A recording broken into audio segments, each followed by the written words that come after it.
안녕하세요. 뉴스반장입니다. 계속해 이어지고 있는 시국선언, 이걸 아무렇지도 않게 지켜보고 있는 윤석열 대통령과 이 정부는 사태의 심각성이라고는 눈꼽만큼도 느끼지 못하고 있는데요.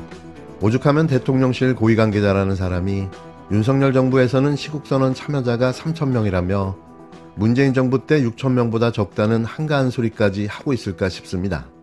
하지만 기하급수적으로 늘어나고 있는 시국선언 참여자는 눈덩이처럼 불어나고 있는데요. 아직도 민심을 보지 못하는 이 정권은 그만 물러나는 게 그 답일 뿐입니다. 민주주의를 거부하는 대통령을 거부한다. 우리 서울대 교수 연구자들은 국민과 역사에 대한 부끄러움, 사죄와 통탄의 심정으로 윤석열 정부의 퇴진을 촉구합니다. 서울대 교내 곳곳에 나붙은 윤석열과 동문이라는 사실이 부끄럽다는 제자들의 데자부가 양심의 거울처럼 우리를 부끄럽게 합니다. 한국 사회 민주화를 이끌었던 지성의 전당, 그 명예로운 역사의 흔적을 윤 대통령과 그가 임명한 공직자들에게서는 전혀 찾아볼 수 없습니다. 서울대가 교육과 연구에서 제대로 인권과 민주주의의 가치를 가르치지 못한 채 영원히 없는 기술 지식인을 양산해 온 것은 아닌지 참담하고 죄스러운 마음을 금할 수 없습니다. 윤석열 대통령 취임 이후 우리 사회 보편적 상식으로는 이해할 수 없는 일들이 너무 많았고 이제는 그것이 일상 다반사처럼 되어 국민이 더 이상 참기 힘든 상태가 되었습니다. 이태원 참사나 최상병 사건은 시민과 군인의 생명을 책임진 기구들이 주의 깊게 대처하고 책임감 있게 행동했다면 일어나지 않았을 일입니다. 진상규명은 재발 방지를 위해 당연하며 민주주의 사회가 수행해야 할 기본적 절차이자 과정이지만 국민이 마주한 것은 책임 회피에 급급한 뻔뻔한 얼굴과 그들이 내뱉는 궤변뿐이었습니다. 대통령이 앞장서서 그들을 비호하고 오히려 진실을 밝히기 위해 애쓴 무고한 사람들이 곤욕을 치르고 있다는 사실은 우리를 더욱 분노하게 합니다. 국민의 생명을 볼모로 한 의료 대란이 이어지고 있습니다. 전공 이탈과 의료 공백이 장기화되었고 의료 시스템은 총체적인 붕괴 위기에 놓였습니다. 그럼에도 정부는 대화를 통해 사태를 해결하려는 노력은 등한시한 채 공허한 의료개혁이라는 자기 최면 구호만 반복합니다. 졸속한 의대생 증원은 의료 대란과 함께 의대 교육 대란을 몰고 올 것이 분명합니다. 최소한의 절차적 정당성과 합리적 근거도 없이 국가 연구개발 예산이 대폭 삭감되는 일도 일어났습니다. 젊은 연구자가 해외로 떠나고 실험실이 문을 닫는 등 대학의 연구 기능의 위기에 처했습니다. 국가의 미래를 책임질 학문 생태계가 돌이키기 힘든 타격을 입었지만 아무도 책임지지 않습니다. 민간 주도 성장이라는 정체불명의 경제 정책은 각자 도생의 세태를 더욱 악화시켰고 서민들은 점점 더 가중되는 경제적 고통에 신음하고 있습니다. 역대 최대의 세수 결손과 최장의 무역수지 적자 사태가 이어졌고 경제 성장률은 이제 선진국 평균 수준 미만으로 추락했습니다. 높은 가계부채 비율과 고금리로 민간 소비가 위축되고 근로소득 격차는 더 늘어났습니다. 폐업한 소상공인의 숫자와 규모가 최고치를 경신하고 민생 경제의 상황은 최악으로 치닫고 있는데도 정부는 속수무책이며 대통령은 근거 없는 낙관론으로 국민을 기망하고 있습니다. 휴전선 인접지역 주민들이 북한 확성기 소음으로 밤잠을 못 이루고 심지어 많은 분이 신경정신과를 찾습니다. 국민의 일상을 위협하는 대북 정책이 과연 올바른 것인지, 왜 정부는 아무런 대책도 세우지 않는지, 왜 이전에 일어나지 않던 일들이 현 정부에서 빈발하는지, 북한이 다른 나라에 파병한다는 보도만으로 우리와 관련 없는 전쟁에 무기와 군인을 보내야 국민의 안보가 더 든든해지는 것인지 묻지 않을 수 없습니다. 분단 이후 긴장과 공포 속에서 축적한 역사적 경험을 통해 우리가 얻은 교훈은 평화 없이는 안보도 안정도 없다는 것입니다.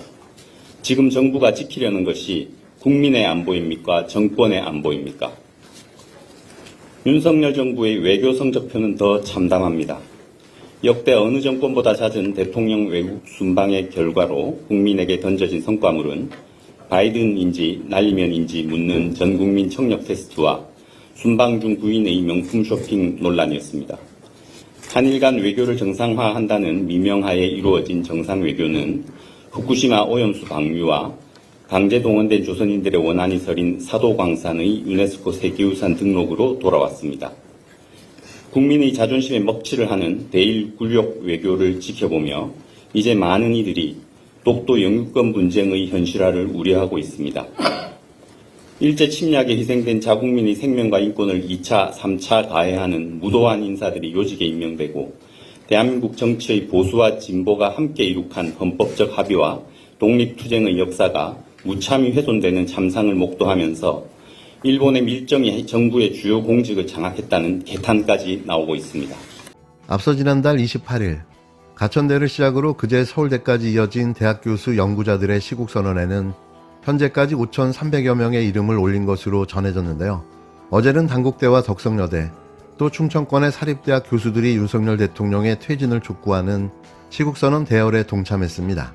단국대 교수 135명은 시국선언문에서 국민들을 도덕 불감증에 빠져들게 하는 막장극의 주인공은 바로 대통령과 영부인이라며 법률가 출신 대통령의 공정과 상식이라는 구호에 일말의 기대를 걸었던 사람들마저 그 전형적 내로남불에 통탄하고 있다고 직격했는데요.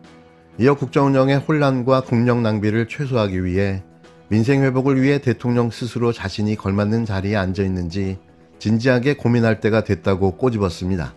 그러면서 아직도 대통령이 공정과 상식을 되뇌인다면 정의사회 구현을 내세운 전두환이 웃고 갈 것이라며 대통령의 하야는 역사의 불행이지만 더 큰 불행을 막기 위해선 대통령의 하야가 필요하다고 주장했는데요.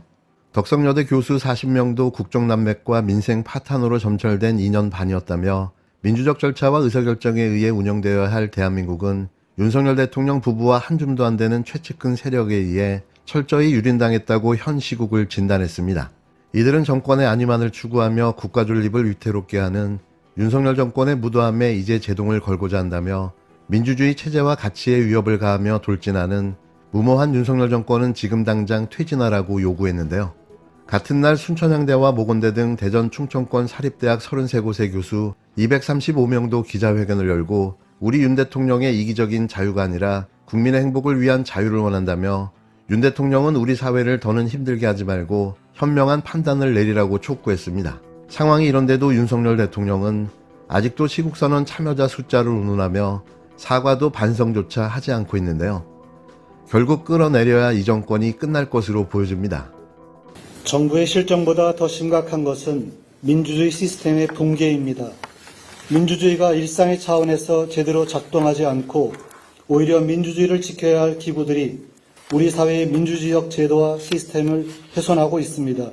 정치를 정적과 비판 세력에 대한 수사와 기소로 대체한 검사 출신 대통령과 권력의 비호에 앞장서는 검찰로 인해 국민들은 더 이상 사정기관과 사법기관의 공정성과 정의를 믿을 수 없게 되었습니다.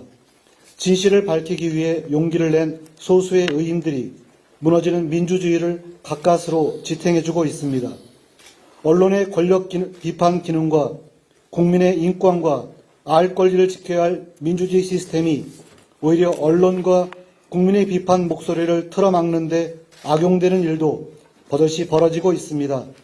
국가인권위원회, 방송통신위원회, 방송통신심의위원회 등 인권과 언론 자유를 지켜야 할 감시기구의 반인권적 행태와 언론 탄압을 자행해온 인사를 임명하는 작태가 현실이 되었습니다. 이제 권력에 대한 언론의 비판과 감시 기능이 사라졌습니다. 신문과 방송에서 의혹을 해명하기 위한 심층 취재를 찾아보기 어렵고 대통령 면전에서 그러한 사안들에 대해 질문하거나 정부 정책에 대해 비판의 목소리를 내는 기자를 본 지가 너무 오래되었습니다. 그나마 제 역할을 하려는 언론사와 기자들에게 정부, 여당과 일부 사회단체의 고소 고발이 늘 따라다닙니다. 정의와 공정성은 민주주의가 정상적으로 작동해야 향유할 수 있는 원리인데 이들이 우리 사회에 정의와 공정성이 남아있는지 많은 사람들이 의심합니다. 정부의 거듭되는 실정과 실책, 그로 인한 혼란의 뿌리에 대통령과 부인에 의한 권력의 사유화와 자의적 남용이 있습니다. 국정의 난맥상과 국가 정체성의 위기, 권력 남용과 사유화, 국정농단, 법치를 악용한 민주주의 유린 등에 대해 윤 대통령은 단 한 번도 책임지는 자세로 해명을 내놓지 않았습니다.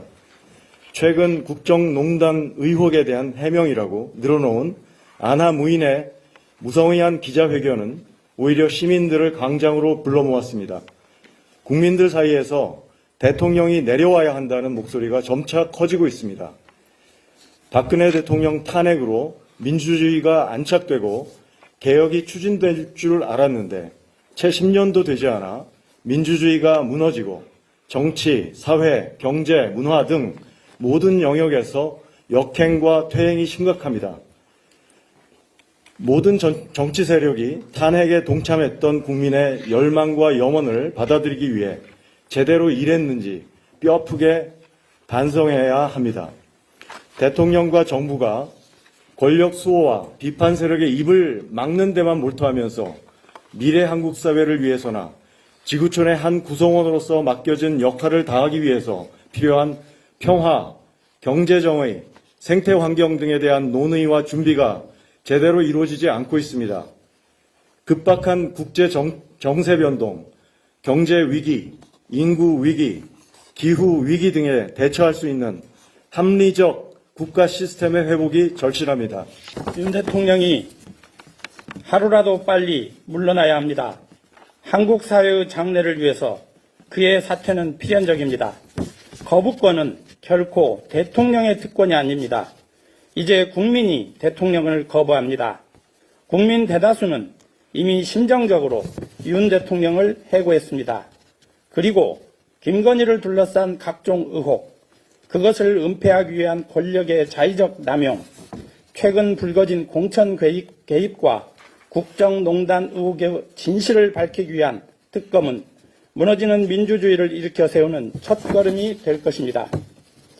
대한민국 국민의 한 사람으로서 윤석열 대통령 퇴진과 김건희 특검의 뜻을 모은 수많은 동료 시민들, 전국 각 대학의 동료 교수 연구자들과 함께 윤석열 정부의 조속한 퇴진을 강력하게 촉구합니다. 2024년 11월 28일 윤석열 대통령 퇴진과 김건희 특검을 촉구하는 서울대학교 교수 연구자 일동